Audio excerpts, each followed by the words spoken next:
Hi everyone, welcome to BlackGirlGamers and welcome to our World African Day of Play panel called Let's Be Real Realities of Game Development in Africa.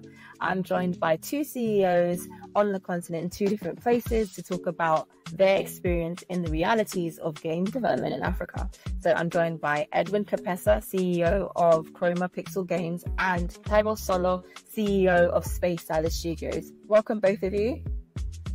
Thank you so much, Jay. Hey Jay, thank you so much for having us, and hi to the audience, anyone that's watching. No problem. Excited to have this conversation. So the first thing I wanted you to do is basically just give us a little overview about yourself and your studio and what you're developing currently. So we'll start with Edwin. All right, everyone. My name is Edwin Kapesa from Chroma Pixel Games. I'm the founder and CEO, and currently our studio is working an open world RPG game called Impanga. It's an African rich culture game talking about history and our amazing figures, and we're really excited about our project. Sounds great. Kabo? So yeah, we're working on a new game called Poo Weekly, which is an acronym for Point of Order, and this is basically a 2D beat 'em up side scroller / president simulator where you get to be president for a day and you pick the policies that will govern the country. We're starting with the South African politics, but we're looking at branching out into international politics. Awesome. So yeah, and working with a renowned cartoonist as well called Zabiro. He's probably one of the biggest cartoonists in the world right now. So amazing. Excited about that. Amazing. We've got such variety on this panel, two different gaming experiences, but I'm excited about them both. So for my first question, in general, when it comes to gaming is a global activity. So for the global community and the global gaming community, mobile games don't always get the credit that they deserve. So how does the community on the continent view mobile games in comparison to console and PC titles?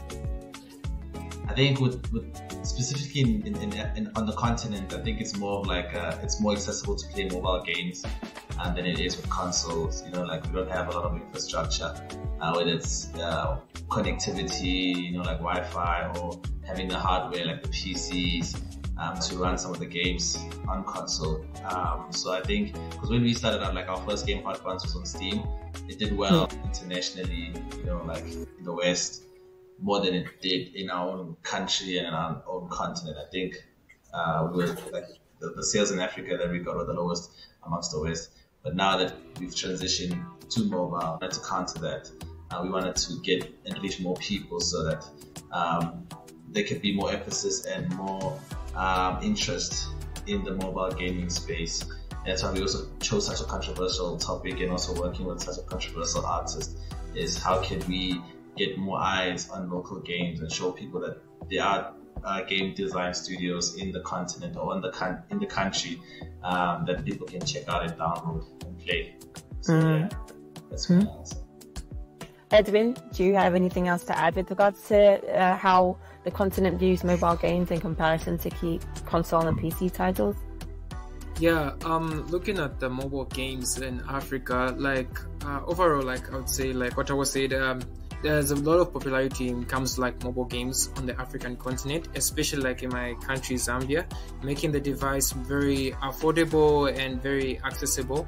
And looking at also the type of games that people want to access, most people don't really want to spend time on a game that would demand other features or things that would demand them again for them to have an extra feature or an extra expense on that. So they prefer just using mobile and stuff like that. Yeah.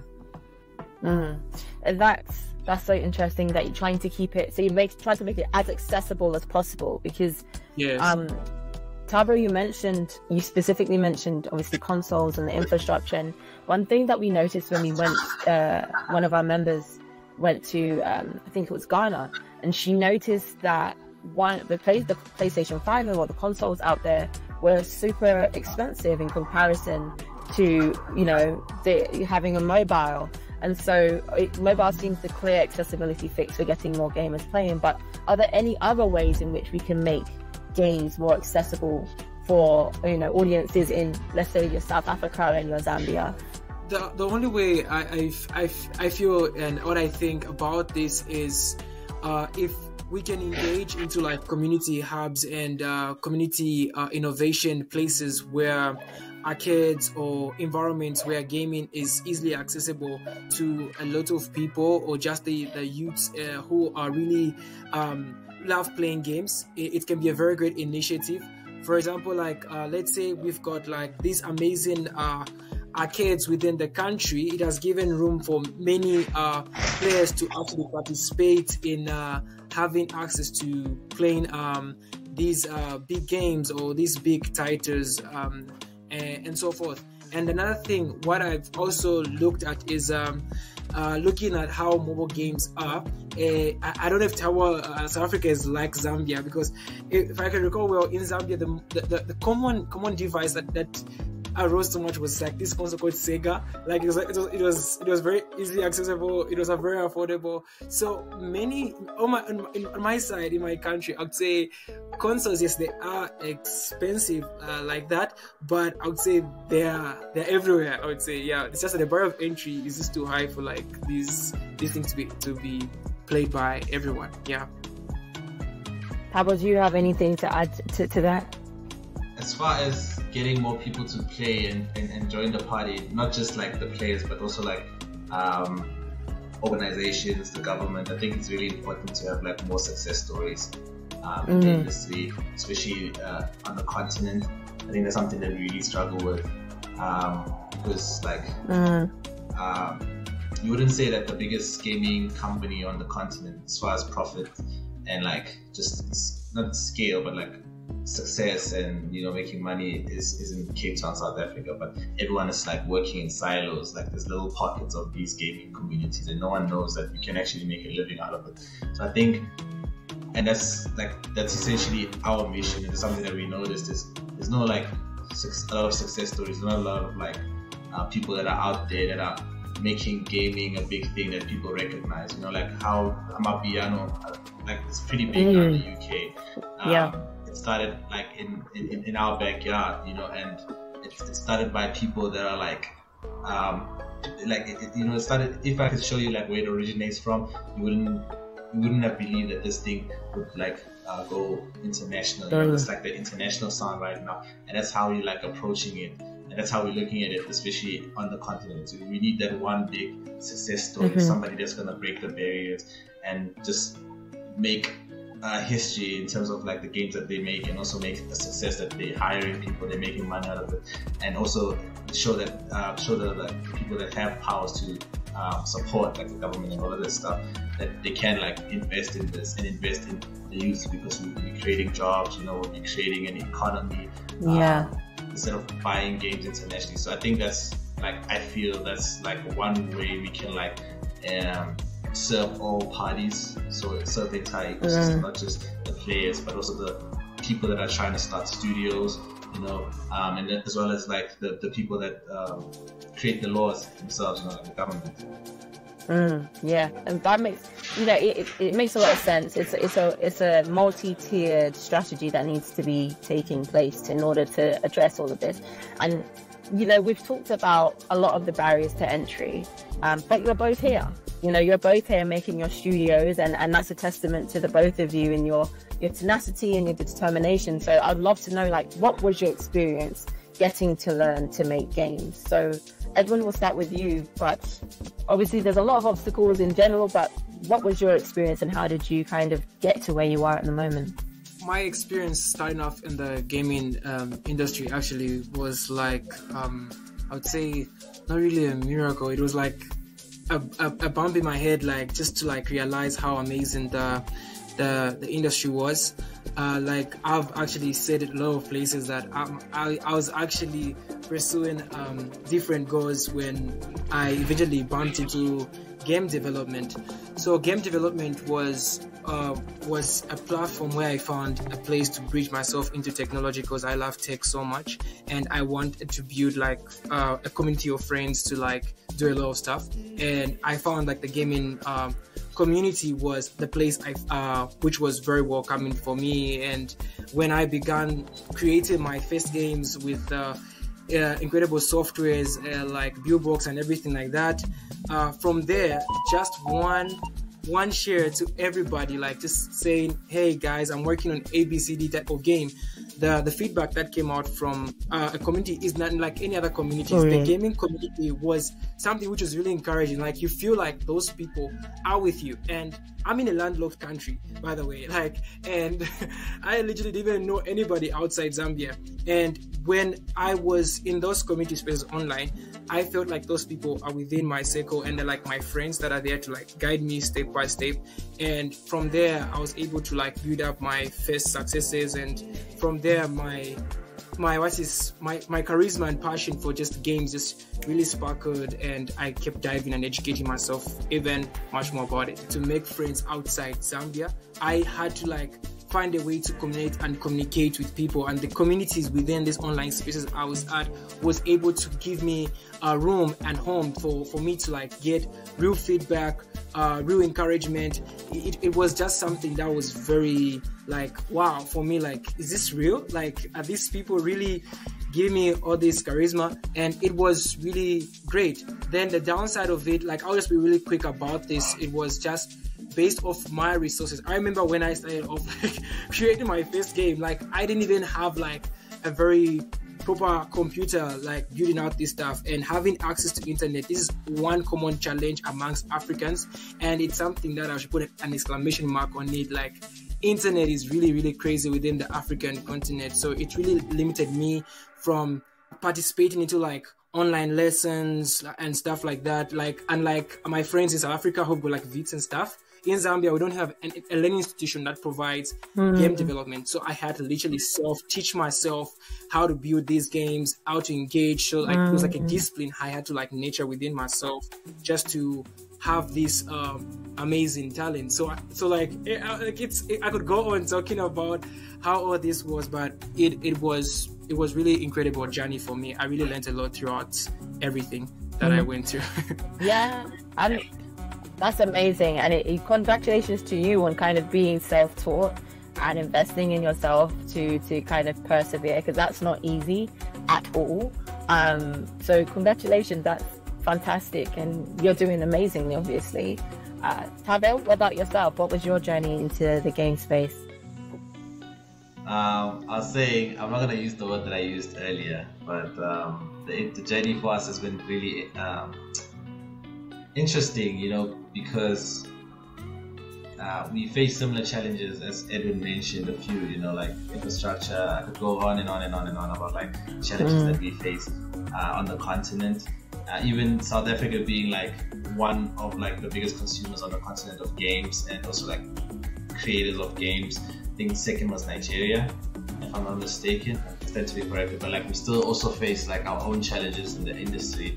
But when we were starting out, it was more of like opportunities, you know, getting opportunities to basically make this a living, even though there was like schools and universities that offered courses in gaming and animation. Like I studied gaming and animation, but it was like, hey, what's going to happen after I graduate? You know, like there's no studios that are hiring, you know, and also like going overseas, you know, to pursue the career, you know, there's a lot of like question marks, especially like how am I gonna like survive, you know, will I get a job, you know, like I'm leaving the country, are there any opportunities, and also like having that information or knowing somebody that can like connect us. So it was like very tricky for me. I always wanted to like study, I've always been a storyteller at heart, and I wanted to like create stories where I could fully immerse my audience into the stories that I tell. So instead of just like being limited to like a film or animation, I thought gaming was like the next level, because I can even give like my audience opportunities to change my story that I'm trying to tell. Really immerse, and I think gaming does that better than any other medium. And yeah, so the challenges that we were facing at the time was getting exposure, getting opportunities, getting funding, and we had to like literally knock on every door so that we can get recognized as a studio, which is also good because it helped us sharpen our skills. And my team, we started out as like, I think it was 11 of us.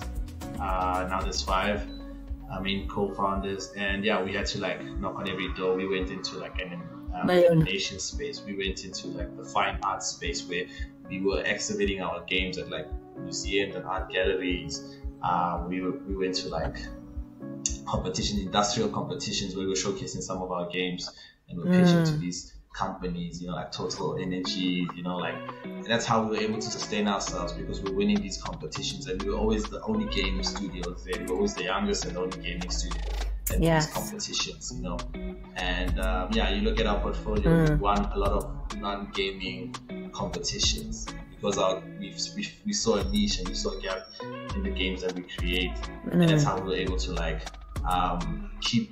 stay relevant as well as like stay afloat in terms of making money and all that stuff until we released our latest game, which is Hot Buns. So it's been quite an interesting journey.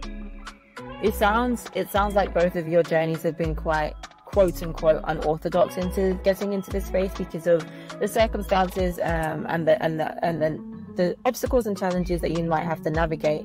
But also it means that you in terms of as being founders and being studio owners, your skills are sharpened in ways that I guess other studios won't have to kind of understand. So for you, Tabo, kind of your experience of reaching outside of the gaming industry to kind of tap into other companies that may be interested in gaming, I think you're both in a kind of unique position as well, as the industry and the game industry in the continent in general develops. You guys are quite at the moment pioneers, and so that kind of allows you to tap into other companies and other brands to support you in that space. And given that the gaming is a 300 billion industry or so, the most expensive or highest revenue earning entertainment industry, so I'm hoping that strategy definitely brings more to you. But in terms of what the industry is at the moment, the gaming industry that we have at the moment, what is the support, and consumers, and not just studios but for consumers, what is the support that you both need for to help navigate the unique circumstances that you're in as studio owners right now? Tabo, I'll start with you. Buy our games.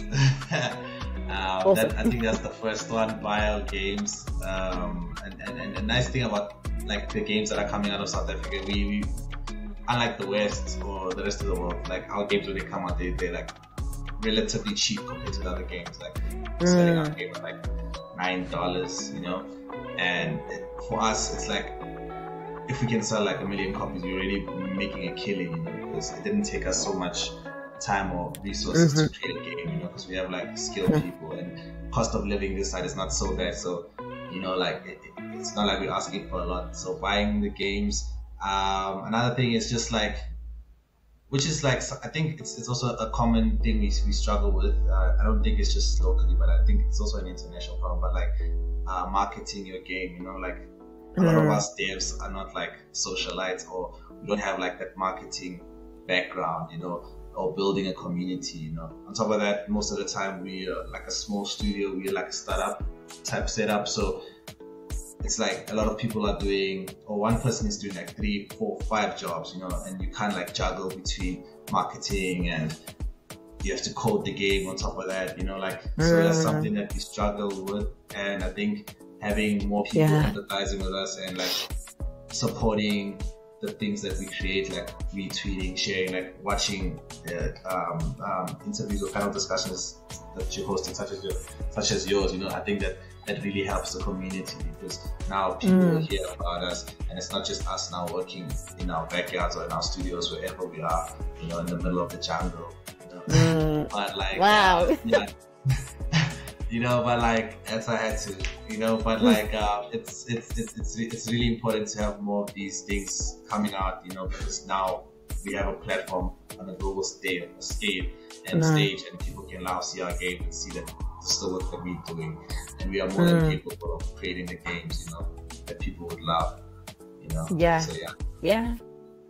Edwin, anything to add to that? Yeah, sure. I'll just add up on the part where you talked about players like making sure like downloading and giving the African games another chance, because a lot of people haven't like really seen what African game devs have to offer. So this is why we African game developers and studios all around Africa are trying to actually produce and bring out there. Another important thing I'll stand on is and being educated in this industry, just like we have our own gamers like esports are on the rise and everything like that. If our players can understand and see best opportunities, how they can get most of great games that are coming from African studios like ourselves, like Chroma Pixel Games and the like, how they can be played during esport tournaments and stuff like that. I feel like that'll be also one way to just show how reliable and value the game gives out. And another thing that I went into is looking at how profitable and engageable the game can get to these platforms. Like Tabo said, as much as these games can be out there, be retweeted and everything like that, it's what the player gets when they play the game. Are they really gonna go back to play that game? Are they really gonna engage with that game? So we are also trying to give this people a unique touch, and we like, there are so many amazing games that are being built by game developers within Africa, and if people can just get a chance to see what, then it would be absolutely helpful and amazing for us devs and studios within Africa. Absolutely. I mean, this is why we also wanted to put this together, to be able to support as well. And when we finish this, when we finish World Africa Day of Play, we definitely want to send out a list of all the games for people to buy, the links and stuff. It's important. So, and I think I want to touch back on something that you mentioned, was that the kind of, especially Edwin mentioned that he's kind of self-taught. In terms of like educational institutions in your respective countries, are there no like kind of local institutions investing in maybe video game majors or art or things that can funnel into the gaming industry? What's the education side of that looking like currently? Okay, looking at my country, Zambia, with looking at majors and everything like that in game dev, there's absolutely no institution right now like providing those like offers. Maybe in Visigo Zikas. I'm not really sure. I haven't really like taken a look at the outline and stuff like that. Yeah, most of the majors, what people are in my country are doing, since like they've seen the rise of this amazing industry, is they are doing software engineering. Then through software engineering, that's where they're like meeting these endeavors, like, you know, stuff like, oh, multimedia, oh, there's 3D one and the like that. Yeah, but otherwise for me, I have an initiative I'm trying to build another institution, because I know it's a lot of work to build a university. So I want to create an innovation hub. Then I maybe partner with these amazing companies like Epic Games, so I can just give small certificates as to like devs and so on. So as we grow on, we can probably become an institution or something providing games in the school of learning and stuff. Yeah, it's good to hear about the Epic certificates. I think that's something that is very, you know, again, democratizing, making things a bit more accessible for people, as opposed to going just one way into the industry. I really like to hear that. That's great. Tabo, did you have anything to add? It's really unfortunate hearing what Edwin just spoke about right now, what's happening in Zambia. I feel like I should really like count my blessings here in SA, but like I think in Johannesburg, where I'm based, this is about like 5 schools that I know of, and these are like private institutions that offer, well, not all private, I think one, but one is like the biggest. They offer like degrees in gaming and animation, and also like they are like, once you're done studying, there's like incubators as well that are available that you can like apply for, and you can get like stipend funding to work on a project. So it's different, because when I was starting out, I think there was about 2. So now you can see like the growth. People are starting to show more interest, and like I said, this whole thing of having like a success story I don't want to like take credit, but I think we've been like part of like the whole transition, or people recognizing gaming industry as a viable career option for people because of the things that we've been doing in our country, not just locally but also internationally. I think we've been like fortunate in that regard where we've been able to like, we have access to like tertiary education where people are studying. Even in our high schools now, actually, they started to introduce gaming and also esports as like a sport, like an extramural where the kids can play after school and compete with other schools as well. So the industry is growing. It's good. I'm excited. I'm excited to see what happens with the educational support element and the development from that side. And even you two, both the studios, I'm sure, just existing is a sign that more people can get into this space. So I'm really excited to see that. You're both creating your own titles that reflect obviously you're both from the continent of Africa, and you're both creative, so it reflects African creativity.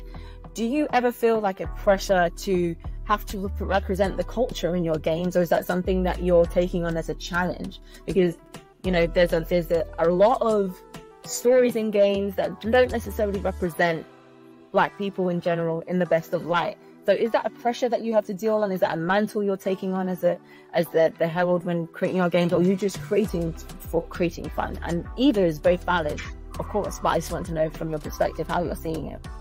So we'll start with Tabo. Personally, for our studio, in the beginning we did feel pressure, but we realized that there's a lot of people that are doing excellent work in that space where they are focusing on African stories, like mythical, like just everything from grassroots level storytelling, like African storytelling.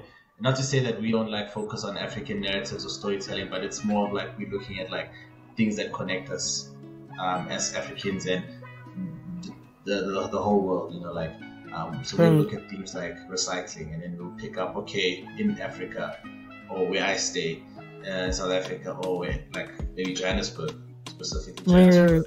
I look around me and I'm like, okay, there's these guys that push trolleys, they come around when it's trash collection day, they handle our recycling, so they informal waste pickers, aka street surfers, and they're like responsible for like 90% of recycling that takes place in our country. I'm like, okay, recycling is an issue that affects us all.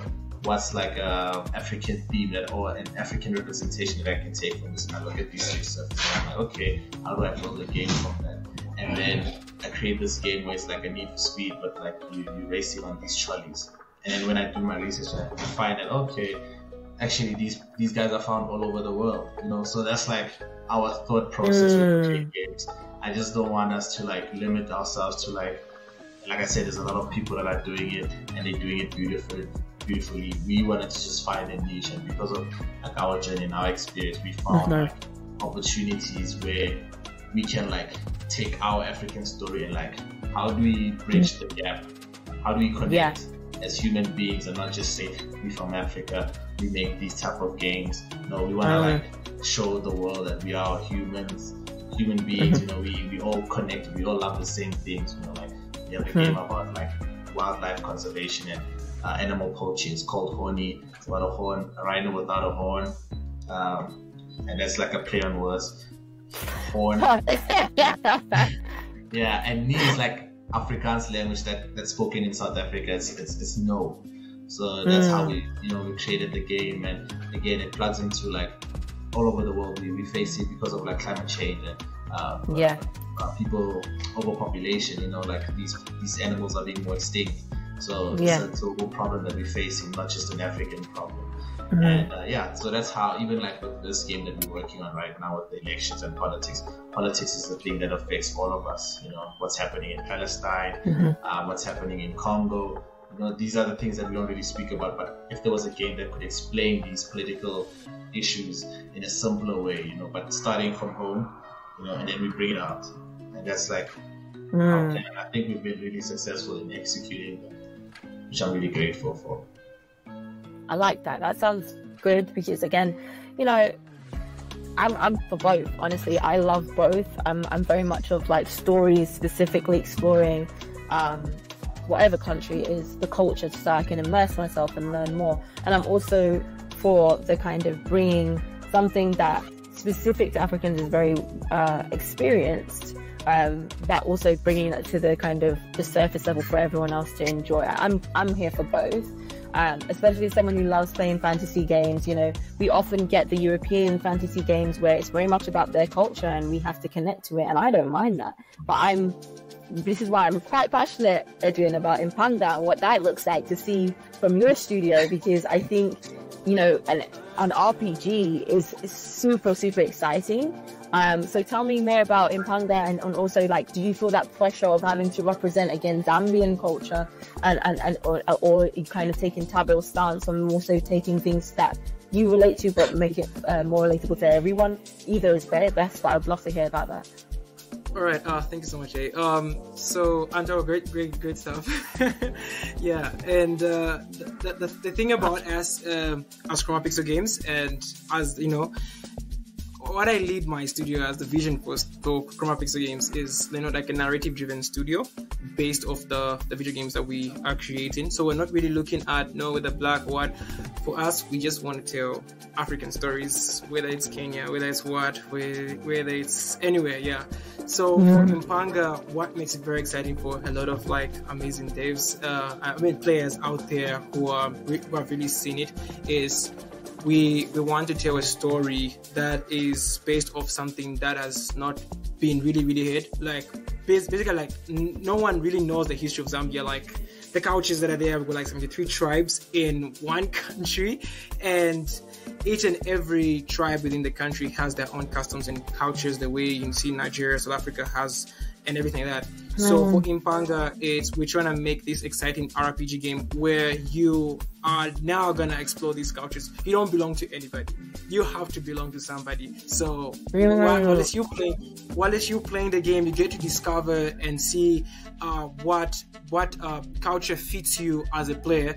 And we are trying to take this narrative like Red Dead Redemption, where according to the way you perform within the game, it's how the reputation within the game treats you within like that. So the space of it, yeah. And our biggest challenge we took in the studio was we wanted to create something which was really reflecting Africa. So we had to pick like something like a AAA title feel, like, you know, realistic, having real scans of these historical moments, you know, like marking, so that there's much more of an engagement within the players to play. So you get to explore vast landscapes, you get to see marketplaces, trade styles of how we traded back then in Africa. So we are really trying to incorporate a lot of exciting stuff, just like the way one of my favorite game from Ubisoft, Assassin's Creed, something like that. Like, you know, it just goes in different storylines, but like based off different African stories like that. That's how we are stepping into it. Yeah, and not to limit the driven of the stories in Africa. This is why we are bringing our new game, Saharan Suns Hero Showdown. It's another innovative project we are just developing. It's a multiplayer game. It integrates blockchain technology, specifically through NFTs, where like we'll have features of African historical features, where like you have to use this unique power-ups and abilities within the game, like that, where like different players around Africa can choose, okay, I'm using this figure, this is my power up, and through that game we just able to like just have different approaches to like showcasing the African stories and just rich history and our creativeness. Yeah, just having that theme, like, okay, this is the type of games so games is developing like that. Yeah, I love that. I love both of your perspectives. I love the fact that you're we're making politics also more accessible, even to think about as a thinking point, maybe for the younger generation via your game as well, which is super important. I think that they get involved in thinking about that, and from maybe a simpler entry point, and then Edwin obviously bringing that culture to the forefront, and not just Zambian culture but other cultures, and even making it more like a what tribe do you belong to, or what creeds do you belong to, or faction in the game. I like that. That's amazing. We're running out of time, but I'm super grateful for your candor during this conversation and your honesty about what the realities are like in terms of being a game dev in Africa. I'd love for you to tell the audience where they can find you, where they can support your games. So Taba, we'll start with you. Let everyone know where they can find you and how they can support your games. Yeah, you can find us on all social media platforms at Space Salad ZA. So space is in like space and salad like Greek salad ZA. And then we dropping our game point of order tonight or tomorrow actually. So by the time you guys watch this, you can play it off of our website, spacesalladstudios.com. You can also find us on Steam. You can download our game about the origins of twerking called Hot Buns on Steam. It's available right now. It's really fun and super competitive as well, so you can play with your friends. Yeah, we also shoot funny skits as well. So you can check us out on YouTube as well. Watch our funny videos. Awesome. Yeah. Awesome, thank you. Yeah, Hot Buns is hilarious. If you haven't checked out Hot Buns, it shocked me and I want to play, so it's super fun. And Edwin, tell us where we can find you and the games from Chroma Pixel. Alright, you can find us on all social at Chroma Pixel Games, and you could find our games on Exola Mall at Chroma Pixel Games, and on our website you can find all our games listed there, and you can download them and have fun. Awesome. Thank you so much for your time, both of you. Congratulations on your journeys thus far, and we can't wait to obviously play some of your games, showcase them in our showcase, and just also support the journey. So thank you so much for taking your time to speak with us. Thank you so much, Jayan, for having us. Everyone else that's in studio right now. Hope to see you guys again soon. Oh, at Africa Games Week. Africa Games Week, yeah. Africa Games Week. Yeah, Africa Games Week.